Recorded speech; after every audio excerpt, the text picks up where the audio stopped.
A very good morning to all students. Once again, we are coming to introduce a new topic of class 12th accountancy. You know very well in the last three videos we discussed the very important chapter, that is the last chapter of part B, that is a cash flow statement. In this chapter, first of all, we see that how we will prepare the cash flow statement, and we can see that cash flow statement include basically three activities, that is cash flow from operating activities, cash flow from investing activities and cash flow from financing activities.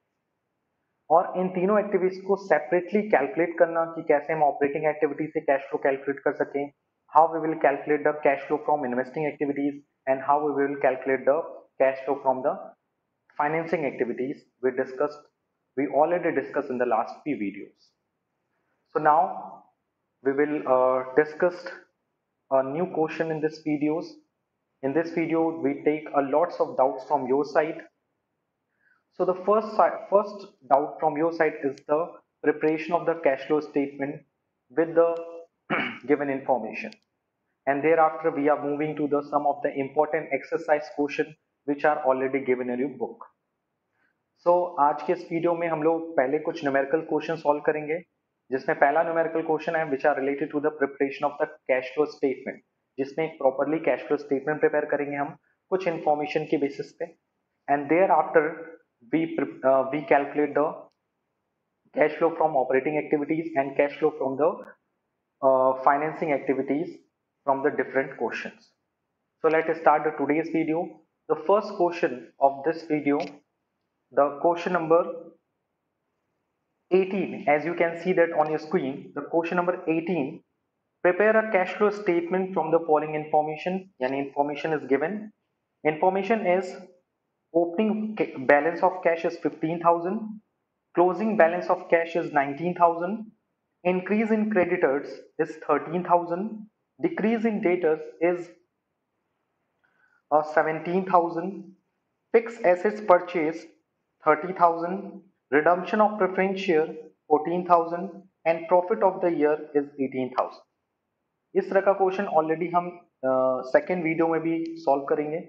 So first question of the cash flow statement which include the three activities, यानी इस question में आपको तीनों activity calculate करनी, पहले operating, फिर investing, फिर financing.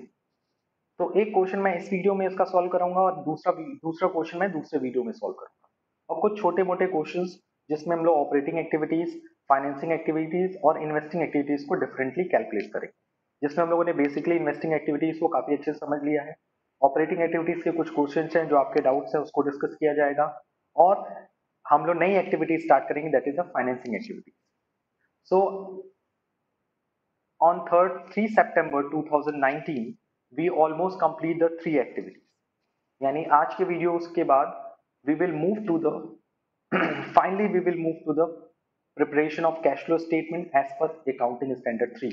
यानी अभी मैंने जो आपको नॉलेज प्रोवाइड किए, जो क्वेश्चन सॉल्व कराए हैं, वो डिफरेंट क्वेश्चन सॉल्व कराए गए हैं. कैसे हम how we will calculate the cash flow from operating activities, how we will calculate the cash flow from investing activities and how we will calculate the cash flow from financing activities. So separately calculate करना और एक साथ मिलाकर cash flow statement prepare करना is totally different from each other, because कुछ activities का effect किसी दूसरी एक्टिविटी के साथ इंटर रिलेटेड होता है. जैसे मैंने आपको इन्वेस्टिंग एक्टिविटी में आपको क्लियरली बताया था कि इन्वेस्टिंग एक्टिविटीज में जो डेप्रिसिएशन आता है, loss on profit on sale of the assets आता है, उसका इफेक्ट आपका ऑपरेटिंग एक्टिविटी में भी पड़ता है. सो कभी कभी किसी एक एक्टिविटी का वर्किंग नोट किसी दूसरे एक्टिविटी के लिए भी बेनिफिशियल होता है. सो जब हम लोग इस तरह के क्वेश्चन सॉल्व करेंगे तो वहां पर इन सारी चीजों को अच्छे ढंग से फोकस किया जाएगा. बट अभी हम लोग क्वेश्चन नंबर 18 सॉल्व करते हैं. The question number 18, as you can see that on your screen, इसमें कई सारी information is given like opening cash balance, closing balance of cash, increase in creditors, decrease in debtors, fix assets purchase, redemption of preference share and profit for the year. इतनी सारी information given है. So first of all we calculate the cash flow from operating activities. So you know very well how we will calculate the cash flow from operating activities. You know very well कि first of all we take the profit for the year. Operating activity calculate करने के लिए सबसे पहले हमें क्या चाहिए होता है, the first of all we take the net profit of the year, the net profit of the year. So इस क्वेश्चन में नेट प्रॉफिट कितना है? Net profit is 18,000 and we add in it that is non cash expense and non operating expense. इसमें क्या क्या है? Non cash expense and non operating expense कुछ भी नहीं है, जैसे मैंने आपको डिक्टेट किया क्वेश्चंस को, and less non operating income. So इस क्वेश्चन में नॉन ऑपरेटिंग इनकम भी नहीं है. Non cash expense and non operating income means depreciation, amortization, interest paid, dividend paid. This will be known as a non-cash and non-operating expense. And non-operating income is interest received, dividend received, rent received. So the operating profit before working capital changes will be 18,000 because कुछ भी add नहीं किया गया, कुछ भी less नहीं किया गया.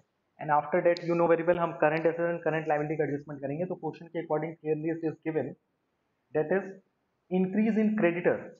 You know very well increase in creditor, creditor की वैल्यू इंक्रीज होती है. Creditor is a liability and liability जब इंक्रीज करती है तो क्या करते हैं? Add. That is 13,000 and decrease in debtors. Debtor is the current assets और करंट एसेट्स अगर डिक्रीज करता है तो उसको ऐड करते हैं. You know very well current assets के साथ opposite relationship and current liability के साथ फेवरेबल रिलेशनशिप होता है, क्योंकि अगर करंट लायबिलिटी इंक्रीज होती है तो plus, but current asset decrease होती है तो plus. Okay, so what is the amount of decrease in debtor? That is 17,000. So this is called cash generated from operating activity. It is called cash generated from operating activities, but in this question there is a no income tax. इस question में income tax नहीं है, so cash generated from operating activities will be taken as the cash flow from operating activities. So this is the answer of 30, 18 is 48,000. 48,000 is your cash flow from operating activities. So ये निकल गया आपका operating activities. अब हम लोग किसकी तरफ move करेंगे? The second activity of cash flow statement is investing activity.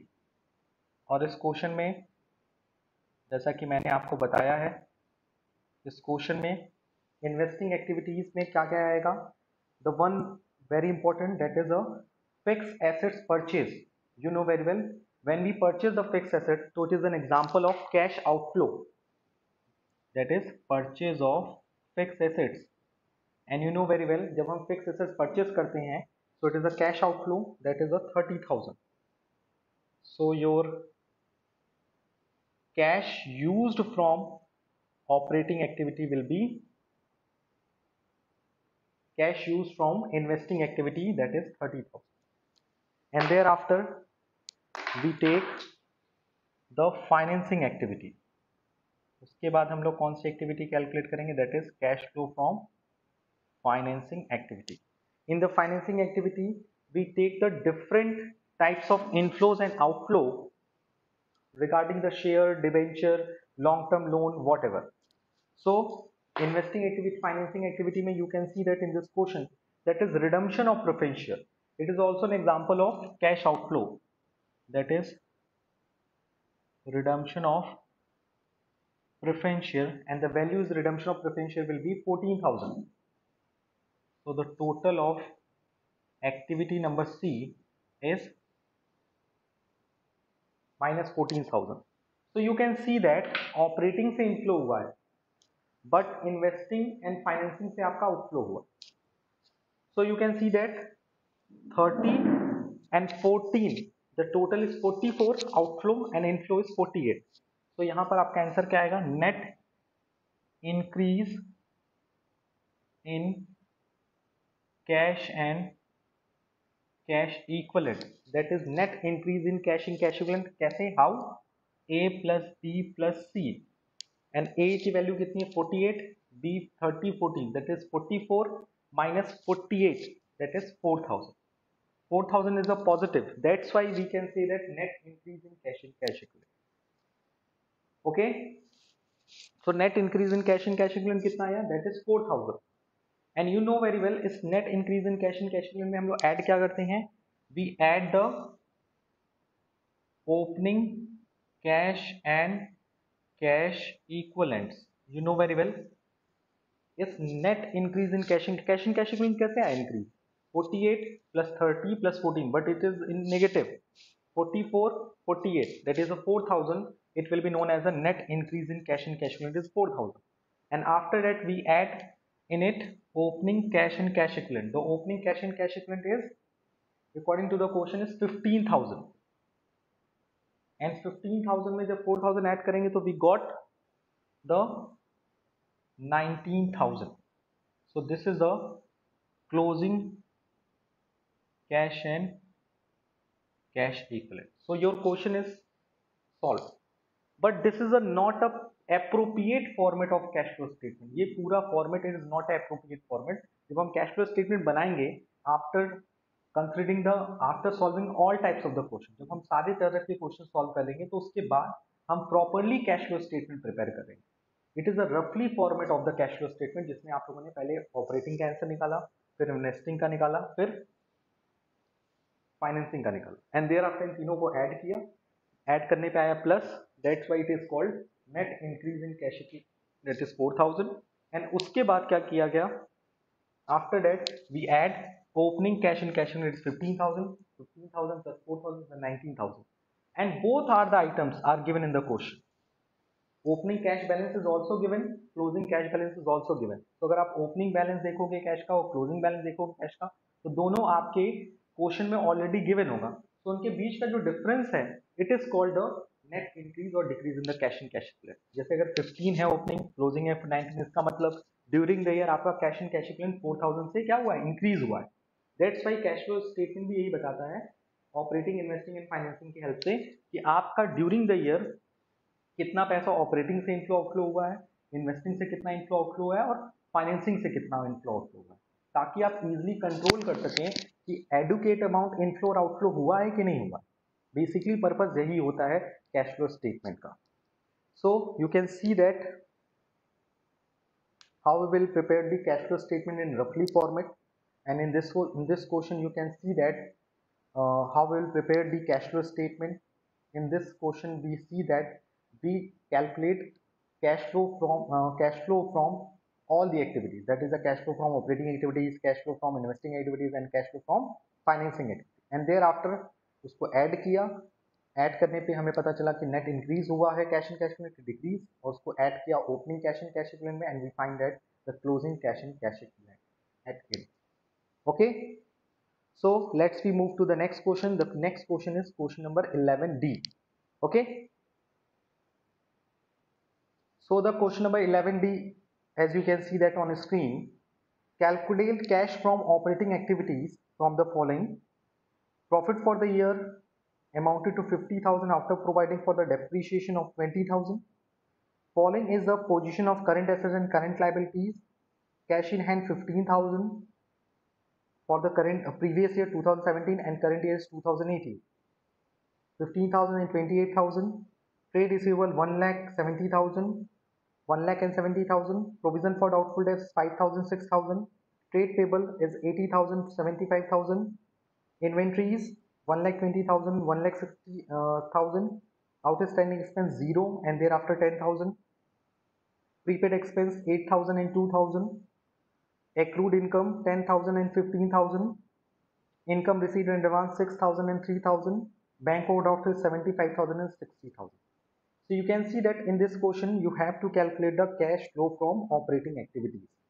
So first of all we take the operating profit, we take the net profit. As you can see that हमें सिर्फ operating निकालना है, तो first of all we take the net profit. But इस question में जो profit दिया है it is after providing the depreciation, and depreciation is a non cash expense, and you know very well non cash expense को हम लोग क्या करते हैं? ऐड करते हैं. So 50,000 is a profit और उसमें ऐड करेंगे it is a 20,000. So now our profit is 70,000 और उसमें ऐड करेंगे हम लोग वर्किंग कैपिटल चेंजेस को. एंड इसमें कौन सी एसेट्स नहीं लेते हैं मैंने आपको क्लियरली बताया. करंट एसेट्स का पार्ट कौन कौन सा नहीं होता है? Cash in cash equivalent is not included in current assets while we taking the working capital changes experiments because it is included in the last of the activities. Okay, so let's we solve the question. So how we will solve this question? Let's we move it. So provision for doubtful debts for the current year is 1000, and you know very well provision for doubtful debts को हम reversely क्या करते हैं, add करते हैं. कितनी value add करनी होगी, दैट इज 1000. तो total non cash expenses 21000, that is 71000 is operating profit before working capital changes, because इस क्वेश्चन में कोई भी नॉन ऑपरेटिंग इनकम गिवन नहीं है. So this is a operating profit before working capital changes. उसके बाद आपको डिफरेंट टाइप्स की current assets and current liability का बैलेंस दिया हुआ है. सबसे पहले दिया है cash in hand, trade receivable. Cash in hand को हम कंसीडर नहीं करते. मैंने आपको बताया था जब हम वर्किंग कैपिटल चेंजेस का एडजस्टमेंट करेंगे तो उसमें कुछ आइटम्स ऐसे हैं जिनको हम कंसीडर नहीं करेंगे, जैसे कि करंट एसेट्स में कैश इन कैश इक्विवेलेंट्स को इंक्लूड नहीं करेंगे, जैसे कि cash in hand, cash at bank, marketable security, that is a current investment. And number two, current liability में क्या इंक्लूड नहीं करेंगे, that is a bank overdraft. यानी करंट एसेट्स में हम cash in cash equivalent include नहीं करेंगे और करंट लायबिलिटी में हम कैश इन बैंक ओवरड्राफ्ट को इंक्लूड नहीं करेंगे. सो ये बात आपको ध्यान रखनी है. इसमें हम सिर्फ कौन कौन से आइटम्स कैलकुलेट करेंगे, कंसीडर करेंगे, जैसे trade receivable, trade payables, inventories, outstanding expense, prepaid expense, accrued income,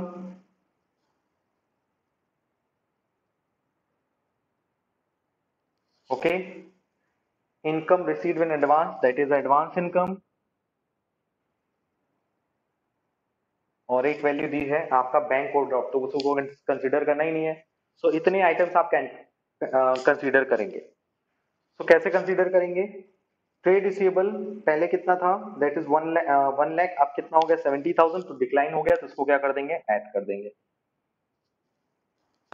trade payable is 80,000 and 75,000, decline हो गया, इसको क्या कर देंगे, माइनस कर देंगे. करंट लायबिलिटी के साथ सेम बिहेवियर, करंट एसेट्स के साथ opposite behaviour. And inventories is a 1,20,000 to 1,60,000, increase हो गया 40,000, तो उसको 40,000 को क्या कर देंगे, डिक्लाइन कर देंगे. आउटस्टैंडिंग एक्सपेंस पहले कुछ नहीं था, जीरो, अब कितना हो गया, 10,000 इंक्रीज हो गया, इसको ऐड कर देंगे. प्रीपेड एक्सपेंस पहले था 8,000, अब हो गया 2,000, 6,000 डिक्लाइन हो गया, तो 6,000 को क्या कर देंगे, सॉरी माइनस कर, डिक्लाइन हो गया, तो उसको क्या कर देंगे, प्लस कर देंगे. एक्रूड इनकम पहले कितना था, दैट इज 10,000, अब हो गया 15,000, तो 5,000 इंक्रीज हो गया, तो उसको क्या कर देंगे, माइनस कर देंगे. नाउ एडवांस इनकम 6,000 से 3,000 हो गया. Advance income is a liability, current liability, and 6,000 से कितनी हो गई वैल्यू, 3,000, डिक्लाइन हो गई, तो उसको भी माइनस कर देंगे. So you can see that हम लोगों ने क्या किया, on the basis of the different rules, that is current liability increase to minus, decrease to plus, current liability increase to plus, decrease to minus, and current assets increase to minus and decrease to plus. Opposite behavior in case of the current assets and current liability में same behavior. तो उसमें हमें add क्या क्या करना है, 35,000, 45,000 and 51,000. 51,000 add करना है, माइनस क्या करना है, 40, 45, 48,000 माइनस करना है. सो एट लास्ट हमें प्लस कितना करना है, 3,000. 3,000 ऐड कर दो, दैट इज 3,000 ऐड करने पे कितना आएगा, 74,000. एक बार चेक कर लो सारा कैलकुलेशन सही है, एक बार फिर से चेक कर लेता हूं. 35, 35, 45, 45 एंड 6, 51, माइनस में 40, 45 and that is a 20, 48, 51 plus 48 minus, at last 3,000 is a plus. Is there any everything is correct, so please match with it. 30,000 difference, yes, and 80,000 to 5,000 declinement, yes. trade payable को आपको minus करना था, sorry for that. तो फिर से इसको correct करते हैं. माइनस कितना करना है आपको, 40, 45, 50, 53 माइनस करना है आपको. और प्लस कितना करना है, 30, 40, 46 प्लस करना है। सो एट लास्ट आपको माइनस कितना करना है, माइनस करना है आपको 7, आपको माइनस करना है 7000। सो 71,000 में से 7000 माइनस कर दो तो आ जाएगा आपका 64,000। Sorry for that, the right answer is 64,000 and this is your answer, because इस क्वेश्चन में किसी भी तरह का कोई भी इस क्वेश्चन में किसी भी तरह का कोई इनकम टैक्स नहीं है। And you can see that in this question, first of all, we take the all the items which are related to the non-cash expense, that is the depreciation and provision for doubtful debts, and thereafter we adjust the value related to the current assets and current liability. Okay. So you can see that how we solve the question related to the cash flow from operating activity, and you can see that हम कैसे किसी questions को analyse करके उसका cash flow from operating activity calculate करते। Last video में हम लोगों ने इन्वेस्टिंग एक्टिविटीज के भी क्वेश्चंस पे डिस्कशन किया था, और अब हम लोग चलते हैं the third and very important activity, that is cash flow from financing activity. तो फाइनेंसिंग एक्टिविटी को पहले समझ लेते हैं, फाइनेंसिंग एक्टिविटी में कौन कौन से आइटम्स इंक्लूड किए जाते हैं। तो please note down in your copy, that is cash flow from financing activity. Cash flow from financing activities. So when we are talking about the cash flow from financing activities, so it includes the few of the important items like a share capital, like a reserve and surplus, share capital, non-current liabilities. So इसमें कौन कौन सी चीजें आती हैं, मैंने आपको clearly एक बार फिर समझा देता हूँ। फाइनेंसिंग एक्टिविटी में आता है पहला इशू ऑफ शेयर कैपिटल, यानी जब हम शेयर इशू करते हैं तो जो भी पैसा मिलता है उसे हम लोग किसमें कंसिडर करते हैं, that is cash flow from financing activity. उसी तरह से अगर हम डिबेंचर इशू करेंगे, इशू ऑफ डिबेंचर, उसको भी इसमें कंसिडर किया जाएगा। लोन टेकन फ्रॉम बैंक और फाइनेंशियल इंस्टीट्यूशन, अगर हम किसी फाइनेंशियल इंस्टीट्यूशन या बैंक से लोन लेते हैं तो उससे भी हमें पैसा मिलता है। Apart from this, you know very well, जब हम शेयर इशू करते हैं, डिबेंचर इशू करते हैं या लोन लेते हैं, चाहे किसी से भी, चाहे बैंक से, चाहे किसी फाइनेंशियल इंस्टीट्यूशन से, तो उस पैसे को मुझे वापस भी लौटाना होता है। तो उस केस में when we are talking about the redemption of preference share, so उस केस में पैसा आउटफ्लो होता है। जब डिबेंचर को इशू करने की जगह क्या करते हैं, रिडम्पशन करते हैं, that is redemption of debenture. So उसको भी क्या करते हैं, माइनस करते हैं। अगर लोन लिए हुए को वापस करते हैं, that is repayment of loan, तो उसको भी हम लोग क्या करते हैं, डिडक्ट करते हैं। And you know very well, जब हम शेयर इशू करते हैं, डिबेंचर इशू करते हैं, तो शेयर होल्डर्स को हमें क्या देना पड़ता है, डिविडेंड देना पड़ता है। सो द डिविडेंड पेड हो या फिर इंटरेस्ट पेड हो, या फिर इंटरेस्ट पेड हो, तो इन दोनों आइटम्स को हम लोग क्या करते हैं, डिडक्ट करते हैं।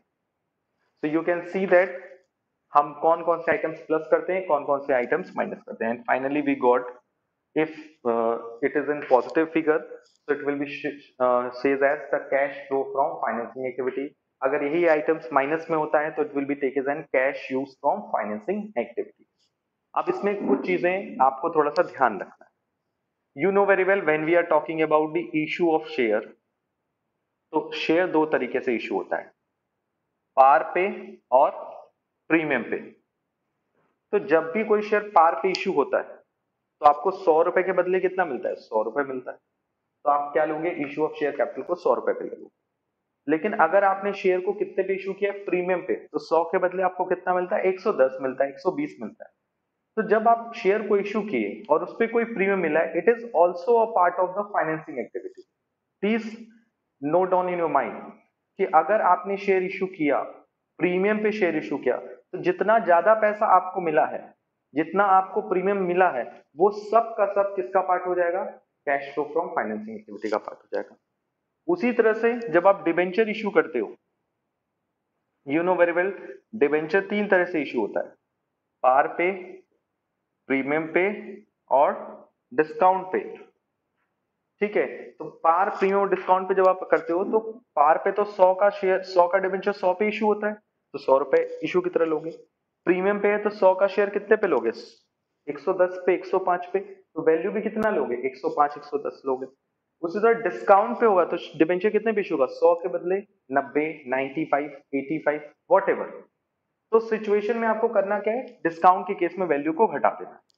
यानी अगर शेयर या डिबेंचर इश्यू होता है पार पे, प्रीमियम पे, डिस्काउंट पे, तो जिस तरह का सिचुएशन बनता है, पार पे होता है तो सेम वैल्यू आप इशू की तरह कंसिडर करोगे, प्रीमियम पे शेयर इशू होता है तो वैल्यू को इंक्रीज कर दोगे, डिस्काउंट पे डिबेंचर इशू होता है तो वैल्यू को डिक्लाइन कर दोगे। Same it is applicable on the redemption. You know very well, जब हम डिबेंचर के रिडम्पशन की बात कर रहे थे, रिडम्पशन ऑफ डिबेंचर, तो redemption you know very well, कोई भी कंपनी अपने डिबेंचर को रिडीम करती है ना, तो किस पे करती है, पार पे करती है और किस पे करती है, प्रीमियम पे करती है। डिस्काउंट पे तो रिडम्पशन होता नहीं है, तो जब पार पे रिडम्पशन करेगी तो 100 रुपए आप माइनस करोगे, और अगर प्रीमियम पे रिडम्पशन करेगी तो कितना रुपए माइनस करोगे, शेयर की वैल्यू प्लस प्रीमियम की अमाउंट दोनों को ऐड करके माइनस करो। तो I hope it is clear for you कि यहाँ पे थोड़ा लॉजिकल चीज क्या है, वो लॉजिकल चीज है कि शेयर इशू किस पे हो रहा है, पार पे, प्रीमियम पे, डिस्काउंट पे। तो पार पे है तो सेम वैल्यू, प्रीमियम पे है तो प्रीमियम ऐड कर देंगे, डिस्काउंट है तो डिस्काउंट को माइनस कर देंगे। Same it is applicable on the redemption, but अंतर क्या है, इशू पे पैसा आता है, it is N cash inflow, and redemption पे पैसा जाता है, इट इज एन आउटफ्लो। सो ये सारी चीजें आपको अपने माइंड में लेके चलनी है। एंड इंटरेस्ट पेड और डिविडेंड पेड के बीच में कोई कंफ्यूजन नहीं होना चाहिए। इंटरेस्ट हम किस पे पे करते हैं, डिबेंचर्स पे, और डिविडेंड किस पे पे करते हैं, we paid the dividend on the share. और शेयर, इस पे भी थोड़ा सा डाउट है, थोड़ा सा कंफ्यूजन है कि सर डिबेंचर पे जब हम इंटरेस्ट देंगे तो किस वैल्यू पे देंगे। तो देखो बेसिकली जब क्वेश्चन में कुछ नहीं कहा रहता, ठीक है, जैसे मैंने अगर आपको एक एग्जांपल दिया, 6% डिबेंचर, प्रीवियस ईयर वैल्यू था 1 लाख, करेंट ईयर था 1,50,000, ठीक है।